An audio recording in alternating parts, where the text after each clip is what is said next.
Welcome to GTV Breakfast Flip. Look, you're going to expect a different kind of breakfast this holiday morning because the people who are in the studio and are taking charge are just phenomenal. Welcome to the show. I am Malti Tisaida Sadek, and I'll be doing the breakfast news with your Michi. favorite. Hi, Michi. Hi, darling. Good morning. I hope you're good. I'm good. How was the refreshing. waking up at 4 a.m., 10 a.m. It's another issue. It's quite an issue, but I enjoyed it. I feel responsible, like a newscaster. Right. So you get to know more about how Michi feels and all that she's doing currently. But we're doing serious business now. We're bringing you the news because there are comedians in the studio. So when I say serious business, you should get what I mean. It's going to get lighter a bit later on. But we're starting with the news, and you can follow our stream on social media at GTV Ghana on Facebook, YouTube, and on Twitter. Wherever you are in Africa and the world, you can watch us on DSTV channel 278. Starting off with the headlines. And today in the news, in the next 30 minutes, this is what we're giving you. Foreign Service Institute has inaugurated to train foreign service personnel and diplomats. Former Deputy National Security Coordinator Alhaji Salifu Mimina Osman granted presidential pardon. And also, ECOWAS meeting of the Committee of Chiefs of Defense Staff in progress in Abuja to discuss Niger's political situation. Last for the headlines, at least 20 people drowned after a boat capsized in Ugandan waters on Lake Victoria. And that's the international news. So we're starting off with local stories. And the Ghana Independent Broadcasters Association, GIBA, has gone to the High Court to challenge the Ministry of Communication on Digitalization's decision to take television channel fees from its members. GIBA is praying to the court for a declaration that the decision of the ministry to take established fees for contribution-linked service to be declared null and void, as the said fees did not have any parliamentary approval.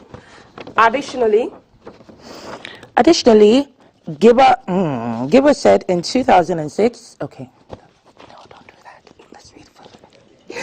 GIBA said in 2006, the contribution-linked services and television channel fees, Ghana signed the Geneva 2006 GEO6 agreement of the International Telecommunications Union, which agreement established the digital terrestrial broadcasting band 174-230 MH2 and 470-862 MH2 at the Regional Telecommunications Conference.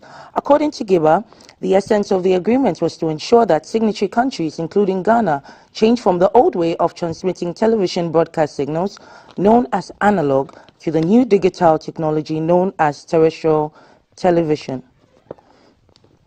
By June 2015, it said the transmission from analog to digital broadcasting was called digital migration.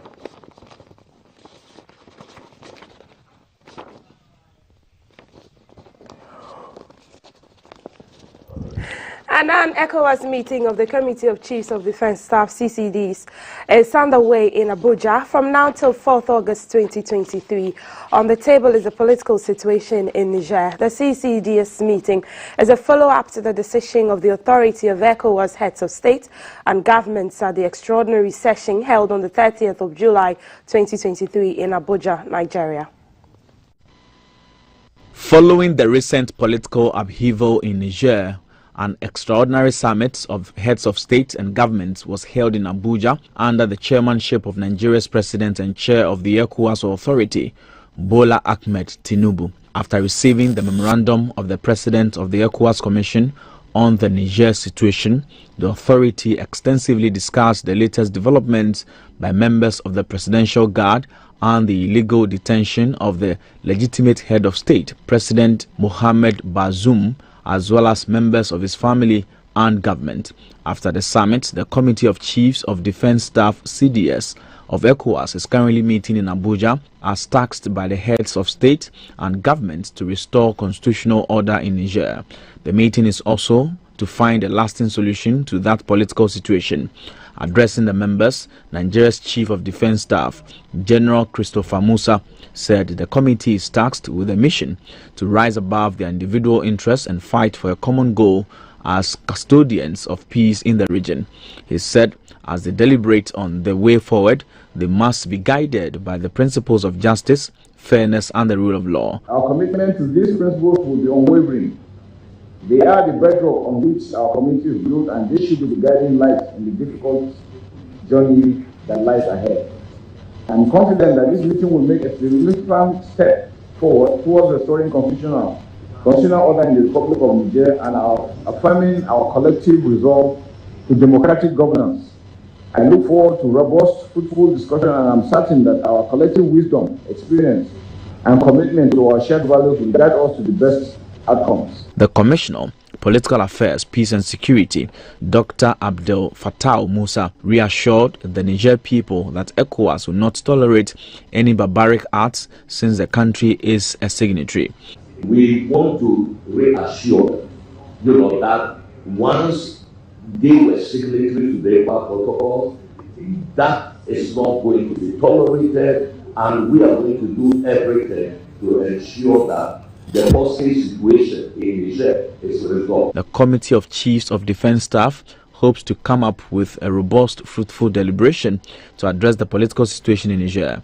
ECOWAS says it is implementing critical and strategic programs to deepen cohesion and progressively eliminate identified barriers to full integration. This way, the estimated 300 million citizens of the community can ultimately take ownership to realize the new vision of moving from an ECOWAS of states to an ECOWAS of the people, peace and prosperity to all by 2050. Ghana now has a venue to train her foreign service personnel and diplomats from other parts of Africa. This follows the inauguration of the Foreign Service Institute at South Legon in Accra by President Akufo-Addo. Foreign Minister Madam Shirley Ayokobotre said establishing the Foreign Service Institute was mooted by the President Akufo-Addo in 2006 when he was Ghana's top diplomat. With a lot of dynamics, and this facility here, Foreign Service Institute, was conceived when President Akufo-Addo was the then Foreign Minister of Ghana. And according to him, other countries have established the same institute and they've been doing well in the world of diplomacy, and so Ghana need to have one. And when he became president, he deployed the Foreign Minister, Madam Shirley Ayokobotre, to go to India to source for funds to construct this project, and the India government through Exim Bank of India agreed, and they financed this project at a cost of $5 million. The foundation stone of the state-of-the-art three-story building was laid on August 2017. But upon review, an additional $1.5 million were secured from Government of Ghana, bringing the total cost of the project to $6.5 million. The facility consists of 5 lecture rooms, waiting room, a VIP waiting room, cafeteria, kitchen, library, a multi-purpose lecture hall, a language lab, a computer lab, a seminar hall, and 100-seater auditorium. Now, let's listen to Madam Shirley Ayokobotre about what went into the negotiation and how this is going to improve the well-being of the country and the foreign service personnel who, according to her, they used to deploy them outside the country, but now every training is going to be done in the country. The Foreign Service Institute will play a pivotal role in empowering Ghanaian diplomats to navigate global challenges, build alliances, and foster mutual understanding between Ghana and the world. Together, we shall strengthen Ghana's position on the global stage, championing democracy, human rights, and economic cooperation for a prosperous, interconnected, and peaceful future. The President, Ghana will now have what it takes to be able to nurture its young diplomats and deploy them to represent the country across the world. He said this facility will also serve other countries in Africa, and then more importantly, other diplomats will be brought from outside the world to come and enhance the skill acquisition of the diplomat here who will be learning languages and different dynamics and techniques in diplomacy. Considering therefore that Ghana's diplomatic resource base needed drastic expansion as the country envisaged herself as the gateway to Africa, I had to take the necessary step to establish such an institute. The completion of the Foreign Service Institute thus marks an important milestone in Ghana's efforts to institutionalize a strong foundation for her diplomatic service. The Akufo-Addo's government's commitment to fostering diplomacy, cultivating international relations, and equipping our diplomats with the necessary skills to navigate the complexities of the ever-changing global landscape is to be enhanced. The 1.34 acre land used to be the property of the defunct NEPAD ministry, which was eventually merged with the Foreign Affairs Ministry, which is now the Ministry of Foreign Affairs and Regional Integration. For GBC News, Edward Nyako reporting. Away from the Ministry of Foreign Affairs, let's do politics. The history of the MPP tells us that no president can foist a candidate on the party against its wishes. The MPP is not that kind of a party.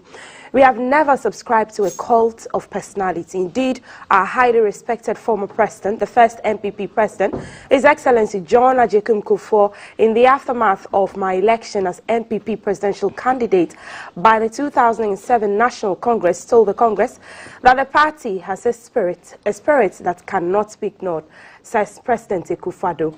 Now, these words by the president were at a meeting with the party's communicators at the Jubilee House in Accra. This latest meeting between President Akufo-Addo and the MPP communicators was to calm the waters in some circles of the party. According to him, under 8 years of the successor NDC, we became famous for all the wrong reasons.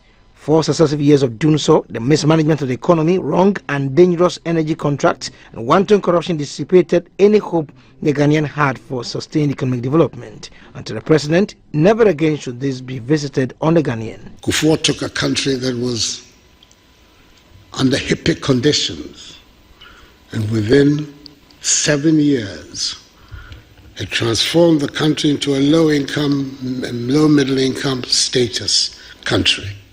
In these 7 years, from HIPIC, highly indebted, poor country, to a lower middle-income country within 7 years. 8 years of the successor NDC government, and the whole story went bananas. It went pear-shaped.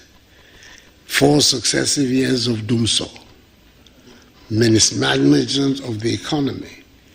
You've heard the description that the World Bank director gave to the contracts, the energy contracts, as dangerous contracts that were signed in the period, wanton corruption. All of these were the results of those years.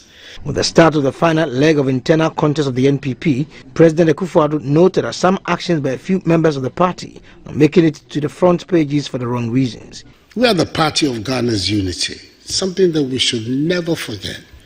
Indeed, our great predecessor party was called the United Party, the party that brought together the National Liberation Movement, the Northern People's Party, the Muslim Association Party, the Ganshi Fumokwe, Anglo Youth Organization, Togoland Congress, brought all these different parties into one formidable organization. And we have to make sure that we maintain that reputation. To the party communicators that he can beat his chest and say, without any fear of contradiction, there is no one in the party who can say that he, the president, has asked that individual to support any aspirant. The allegation is being made that the government is putting all its authority behind the vice president. I want to say in very clear terms to you and to the world, it is a false and malicious narrative. There's not a single truth to it. That's why I can beat my chest and I can say without any fear of contradiction, there's no one in the party, there is not a single person in the MPP who can say that I have asked him or her to support this or that aspirant. I've not done it, and I know why I haven't done it. President Akufo-Addo reassured the garden of another victory for the NPP in election 2024 and handing over to an NPP presidential candidate, an aspiration he hopes all party members will share. Edward Nyako, reporting for GBC News. You're still watching The Breakfast News. Now, President Akufo-Addo has granted presidential pardon to former Deputy National Security Coordinator, Alhaji Salifu Mimina Osman. This follows a petition by the Paramount Chief of Pengbe Traditional Area, Pengbe Rua Haruna Dari, Bismarck, Bangi in Defoso. The petition dated Wednesday, July 26 says Alhaji Mimina Osman deserves presidential pardon on grounds of ill health and good behavior. In response, the Secretary to the President, Nana Santi Bediato, said, after consultations with the Council of State, President ECOWAS has exercised his prerogative of mercy in favor of the former Deputy National Security Coordinator in the erstwhile John Mahama administration and granted him mercy in accordance with Article 72, Section 1A of the 1992 Constitution. The President, in a letter addressed to the Minister for Interior, Mr. Ambrose Derry, and copied to the Director General of the Prison Service, asked the Minister to take the necessary steps to give effect to the presidential pardon immediately. Alhaji Mimina Osman was one of the 3 persons found guilty of 14 different charges, including causing financial state to the laws and contravention of the Public Procurement Act in the procurement of surveillance equipment for the National Security Council Secretariat. Together with 2 other board members of the National Communications Authority, Mr. Eugene Bafo Boni and William Tetetevi, Alhaji Mimina Osman, a son of Pengbe, has given a 5-year prison sentence by Justice Eric Che Bafo in 2020. The 3 got a total of 16 years in prison by the Accra High Court with hard labor.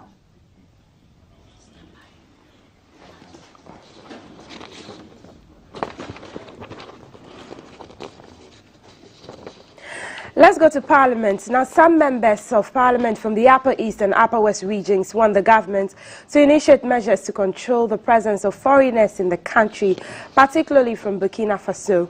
The lawmakers are worried that some of the Burkinabés who have sought refuge in Ghana may be engaging in activities that could pose a security threat to the nation. The MPs spoke to the media in Parliament yesterday.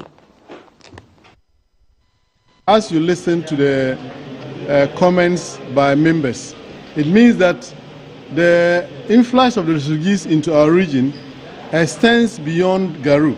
That means you have refugees found in Boku Central, in Binduri, in Tempani, in Pusuga. It is a big problem for us on our hands. There's a humanitarian crisis on our hands. When I visited the site, in fact, it was so shocking. Within a short period, we have over 4,000 people in the 4 communities that I mentioned. Kuguri has about 1,700. That was a registration that was being done by the assemblyman of the area. And then I'm told that there are some of them, especially the Fulani heads, are even avoiding the registration. Roughly, you can think of about 4,000 to 5,000 people in the area. The insurgents or the jihadis who are attacking communities and killing people in the northern Burkina, we don't know who they are, and they can take advantage of the influx of these refugees and then carry their,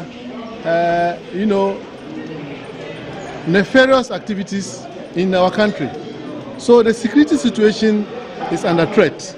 That's why I'm drawing the attention to Parliament, to government, and all the bodies that are concerned with security to ensure that they take this matter seriously. They should come to our area and then ensure that this problem is nipped in the bud. The large influx of people into the area has led to serious shortage of water in some of the communities. Shortage of food prices, increase in food prices, and then, a burden. The health condition is the open defecation because of lack of, toilet facilities, and many other things. There's pressure in the already, few facilities that we have in our area. Still in Parliament, the Speaker of Parliament, Mr. Alban Bagbin, says he is disappointed at government's failure to withdraw the taxes on sanitary pads in the 2023 mid-year budget review. The Speaker in June urged the government to scrap off taxes on sanitary towels in the mid-year budget. This was, however, not captured in the presentation by the Finance Minister last Monday. Speaker Bagbin was reacting to the issue on the floor. There were demonstrations. This House was petitioned. The Right Honourable Speaker was petitioned. The Women's Wing of the Socialist Movement of Ghana demonstrated, gender activists demonstrated against period poverty, against the assault on womanhood. We know it is leading to absenteeism in our schools. Here we are, Ghanaian women looking up to the Minister for Finance. He comes and doesn't say a word. The height of insensitivity. And Mr. Speaker, I think that this House must establish strongly that we are totally appalled by the Minister's insensitivity. I want you to recall that there is a report from AGI that government should allow the local companies to produce the sanitary pad in this country. And Mr. Speaker, these two companies are Sanda Industry and Fanning Industries. Mr. Speaker, if you compare the price from the foreign sanitary pad, as I speak, it's 15 Ghana cedis per one. The local companies are propelling or producing this particular sanitary pad at a cost of 11 cedis. And I want to ask Honorable Abrakwa, should we actually collapse the local industries in this country?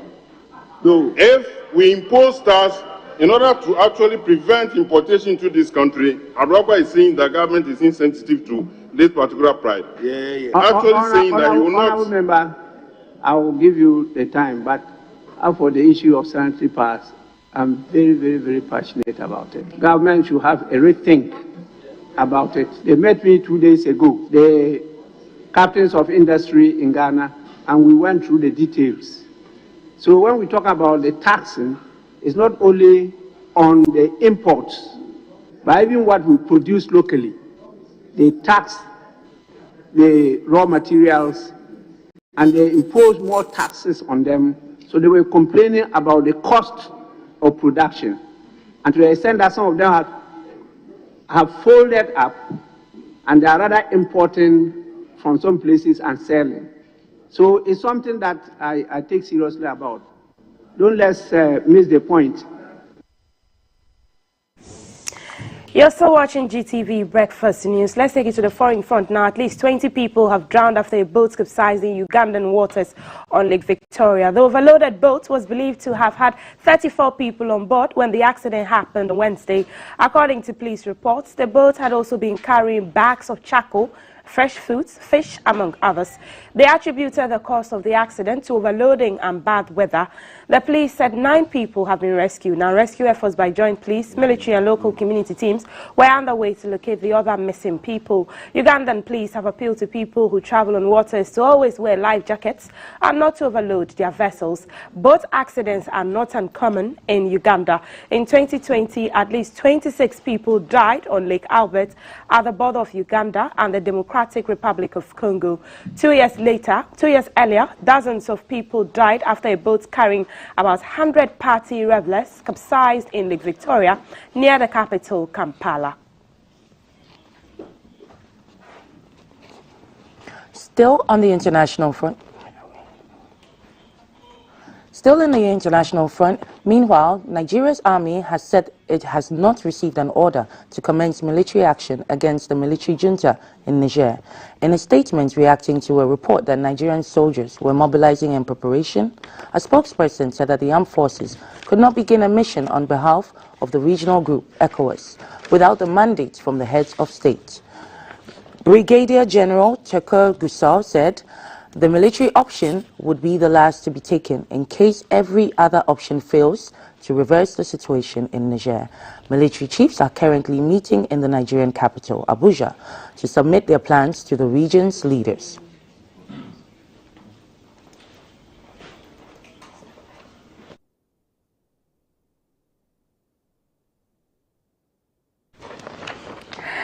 And that's it for GTV Breakfast News. You know where you can get more of your news, gbcghanaonline.com, our website. Michi, I'm sure you had a fun time doing this. I did. A little. A hang of you know, I was fumbling at a point, but you were. I enjoyed the opportunity to do this. I might just go study and come back here. Yeah. We will be glad to have you. Well, there's more to expect on the show. We did say early on that the comedians are taking over. There's something about vegetables. Emicha has been asking that. We're cooking in the studio today. We don't know if it will be turned into food, but that's what we're expecting. So stay with GTV Breakfast for all the fun side of the flip. GTV Breakfast Show.